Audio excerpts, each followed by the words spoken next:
Parfois, on croit qu'il nous manque tant de choses, plus d'argent, plus d'amour, plus de succès. Mais si l'on regarde avec les yeux du cœur, on se rend compte qu'on a déjà tout.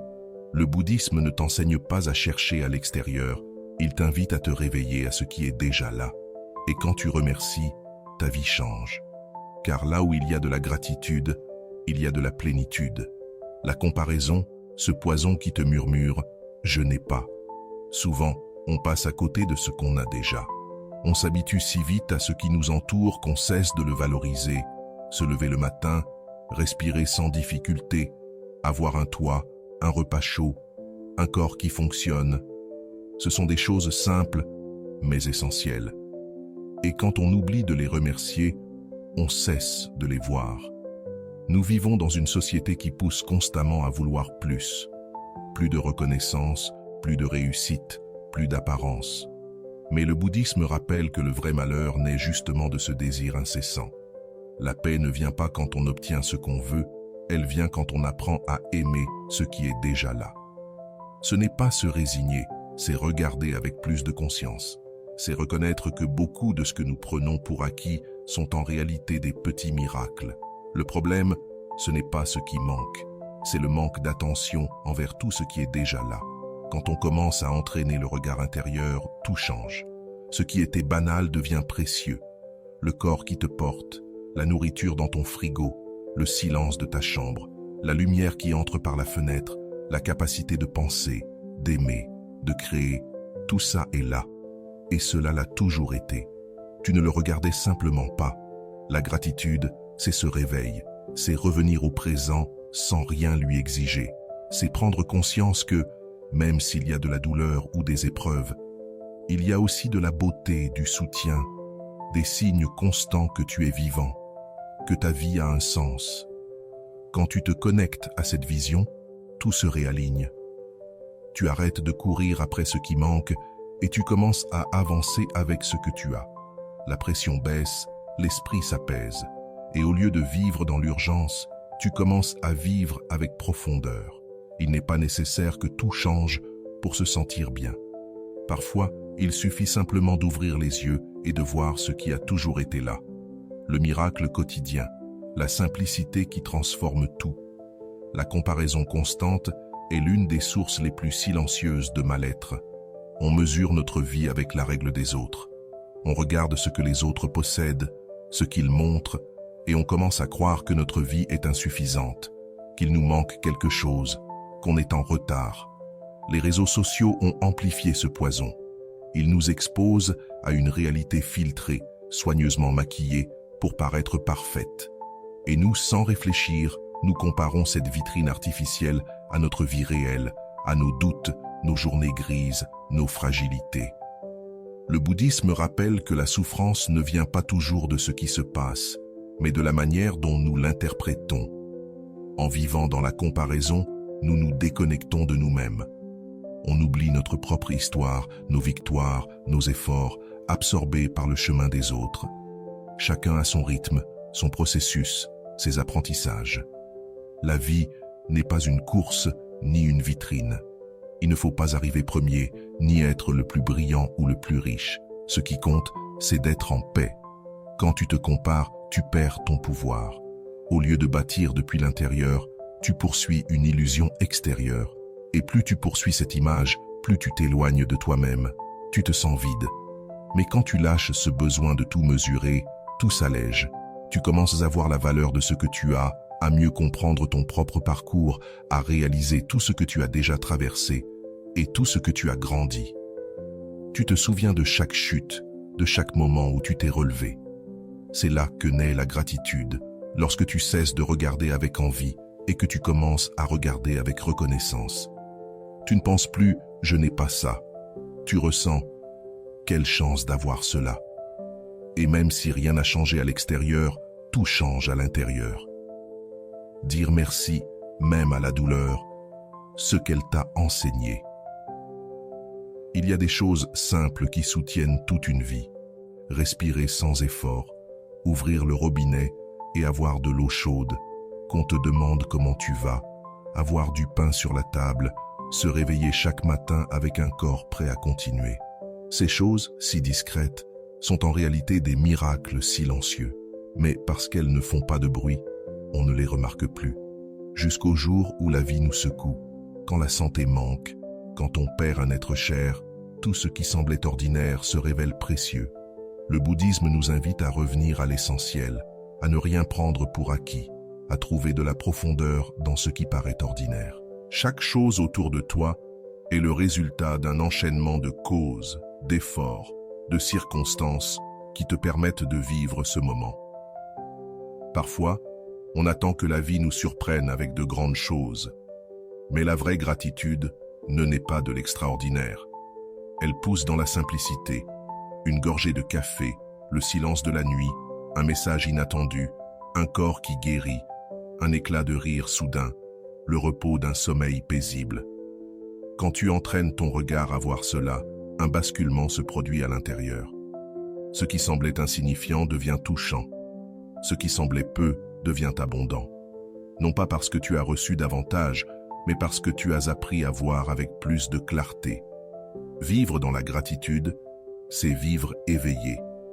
C'est cesser de courir après ce qui manque et commencer à remarquer ce qui est déjà là. Et quand cette conscience s'installe, tu n'as plus besoin de temps pour te sentir comblé. Parce que tu comprends que l'essentiel a toujours été là, dans la simplicité, attendant que tu le remarques. Avant de continuer, si tu n'es pas encore abonné à ma chaîne YouTube, je t'invite à le faire dès maintenant. En t'abonnant, tu seras informé de toutes mes nouvelles vidéos, ce qui te permettra de ne rien manquer de contenu précieux. Le pouvoir de dire merci sans rien attendre.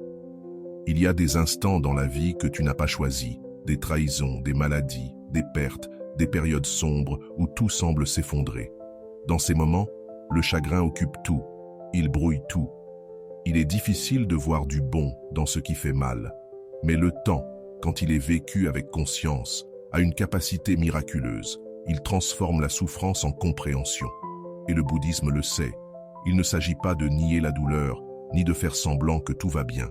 Il s'agit d'apprendre à traverser avec un autre regard, non comme une punition, mais comme une étape, non comme un obstacle, mais comme un maître. Les leçons les plus profondes que tu as reçues dans ta vie sont souvent venues avec la douleur. Parfois, il faut une crise pour s'arrêter vraiment. Parfois, il faut perdre quelque chose pour comprendre sa valeur. Parfois, il faut passer par le vide pour comprendre ce qui nous remplit vraiment. Ce n'est pas que la souffrance soit nécessaire, mais quand elle arrive, elle peut ouvrir une porte, si l'on accepte de la regarder en face. Le chagrin t'oblige à lâcher prise, à t'abandonner, à arrêter de contrôler, à plonger à l'intérieur de toi. Il t'invite à reconnaître tes ombres, tes limites, tes peurs enfouies. Et c'est à partir de là que commence une transformation lente, silencieuse. Remercier la douleur ne veut pas dire la vouloir encore. Cela signifie honorer ce qu'elle t'a laissé. Reconnaître que, grâce à cette épreuve, tu as vu quelque chose que tu ne voyais pas. Tu as réveillé une partie de toi qui dormait. Tu as grandi d'une manière que tu n'aurais jamais pu si tout avait été facile. Certaines personnes, après une perte, apprennent à savourer chaque instant. D'autres, après une rupture, trouvent leur vraie voie. Certaines, après avoir touché le fond, construisent une vie plus vraie. Parce que la douleur, lorsqu'elle n'est pas niée, révèle des vérités. Et ces vérités, aussi dures soient-elles, te rendent libre. La gratitude envers la douleur ne vient pas tout de suite. Elle demande du temps, du silence, de l'humilité. Mais quand elle arrive, elle libère. Car tu cesses de lutter contre ce qui s'est passé et tu commences à l'intégrer. Tu comprends alors que chaque épreuve t'a aussi rapproché de ce que tu es aujourd'hui. Et que sans ces blessures, tu n'aurais pas cette profondeur, cette empathie, cette sagesse que tu portes désormais en toi. À la fin, il ne s'agit pas de vivre une vie sans douleur. Il s'agit de vivre une vie dans laquelle même la douleur a du sens. Une vie où tu peux regarder en arrière et dire « Ce n'était pas facile, mais cela m'a construit. » Et quand ce moment arrive, c'est l'une des formes les plus profondes de gratitude qui existent. Comment cultiver la gratitude chaque jour, sans forcer? Il y a un moment sur le chemin où tu n'as plus besoin de raison pour dire merci. Il n'y a ni événement particulier, ni nouvelle extraordinaire, ni réussite récente. Juste une impulsion naturelle qui naît de l'intérieur, un souffle doux, un léger sourire, une voix intérieure qui dit simplement « Merci ». Quand cela se produit, quelque chose a changé en profondeur. Parce que la gratitude n'est plus une réaction, mais une manière d'être dans le monde. Elle ne dépend plus de ce qui se passe à l'extérieur. Elle n'a pas besoin de résultats, ni de récompenses, ni d'applaudissements. Elle émerge d'elle-même parce que le cœur a appris à voir autrement. Dire merci sans rien attendre en retour est une pratique profondément libératrice. Elle te permet de sortir du mode exigeant, de la plainte permanente, de cette attitude qui pense que la vie te doit quelque chose. Elle te ramène dans le présent, sans condition, et t'invite à adopter une posture humble, ouverte, généreuse. Très souvent, nous vivons dans l'attente. Nous espérons que les choses se déroulent d'une certaine manière, que les gens réagissent comme nous le souhaitons, que le chemin soit clair et confortable. Mais quand ces attentes ne sont pas comblées, surgissent la frustration, la colère, la douleur, et la gratitude disparaît. À l'inverse, quand tu apprends à remercier même l'imparfait, même l'incertain, la vie devient plus légère, parce que tu n'as plus besoin que tout corresponde à tes mesures. Tu deviens plus souple, plus serein, plus libre. Dire merci sans attendre ne veut pas dire se contenter de peu ou ignorer ce qui fait mal. Cela signifie relâcher le besoin de tout contrôler. Cela signifie être présent, reconnaître la valeur de ce qui est là, même si ce n'est pas tout ce que tu avais imaginé. Cela signifie regarder la vie comme un cadeau et non comme un contrat. Et ce qui est le plus étonnant, c'est que lorsque tu remercies sans rien demander, la vie répond. Pas toujours avec ce que tu veux, mais presque toujours avec ce dont tu as besoin.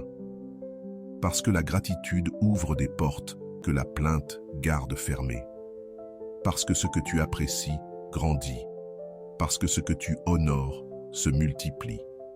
Remercier est une pratique silencieuse qui transforme ton énergie.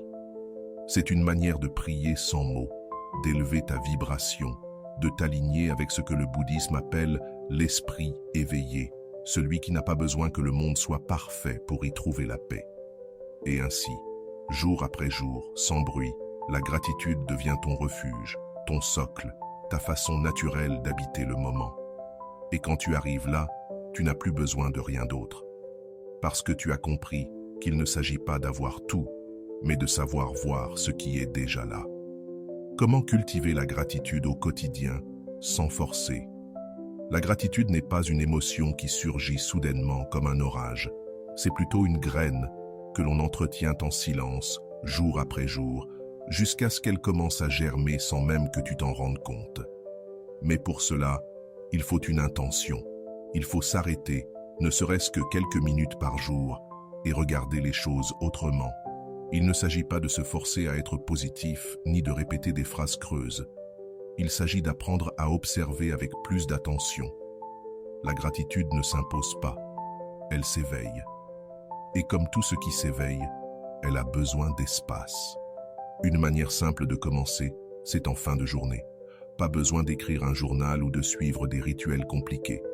Il suffit de fermer les yeux un instant et de repasser lentement 3 choses qui se sont produites dans la journée et qui méritent d'être remerciées. Parfois, ce seront de grandes choses. D'autres fois, ce seront de toutes petites. Mais il y aura toujours quelque chose.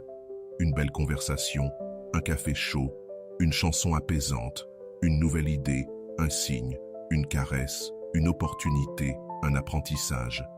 Tu peux aussi intégrer la gratitude dès le matin, juste après avoir ouvert les yeux, avant de regarder ton téléphone, avant même de penser à tout ce que tu dois faire.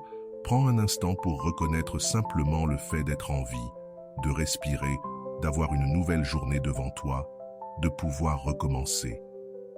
Avec le temps, ce petit geste change ton regard. Ton esprit, qui a tendance à aller vers ce qui manque, commence à s'entraîner à voir ce qui est déjà là. Et ce regard transforme peu à peu ton état intérieur. L'anxiété diminue, les plaintes s'estompent, la vie paraît plus douce. Une autre manière de cultiver la gratitude, c'est de la dire à voix haute. Dire merci avec sincérité, pas par habitude, mais avec présence.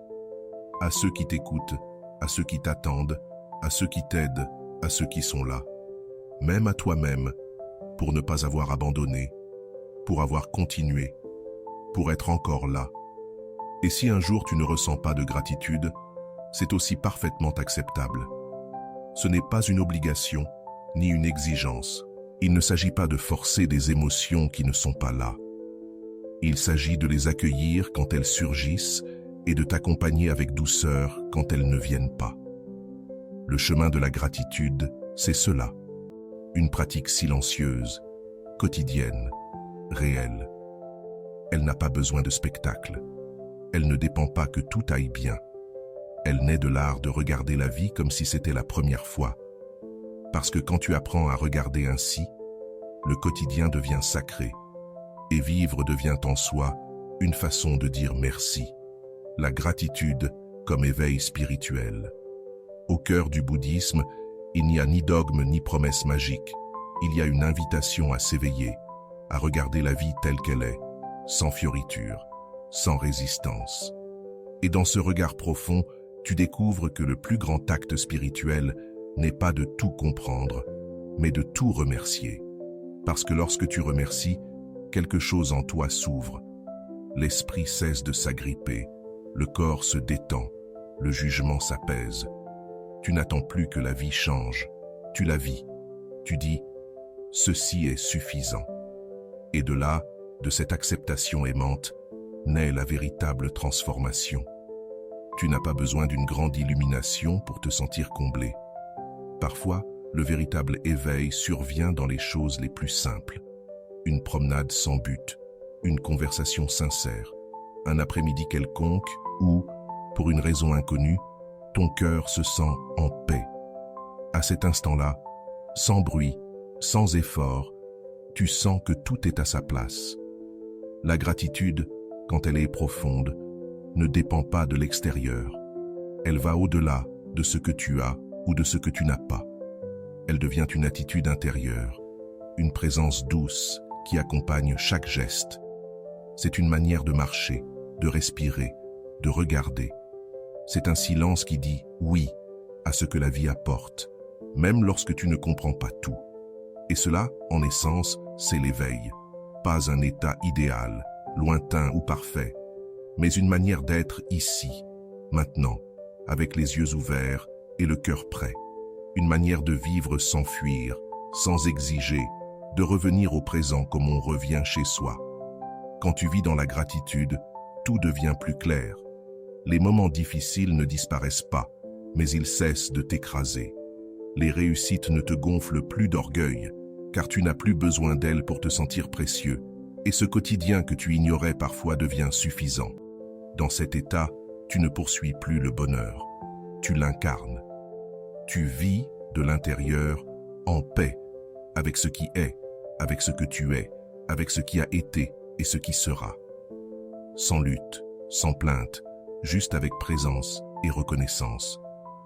Et cela, c'est peut-être l'un des actes les plus spirituels qui soient, remercier non pas pour ce qui viendra, mais pour ce qui est déjà. Et voilà. J'espère que vous avez trouvé beaucoup de valeur dans cette vidéo. Merci d'être resté jusqu'à la fin de cette vidéo. J'adore quand vous faites ça. J'espère vous revoir dans une autre vidéo.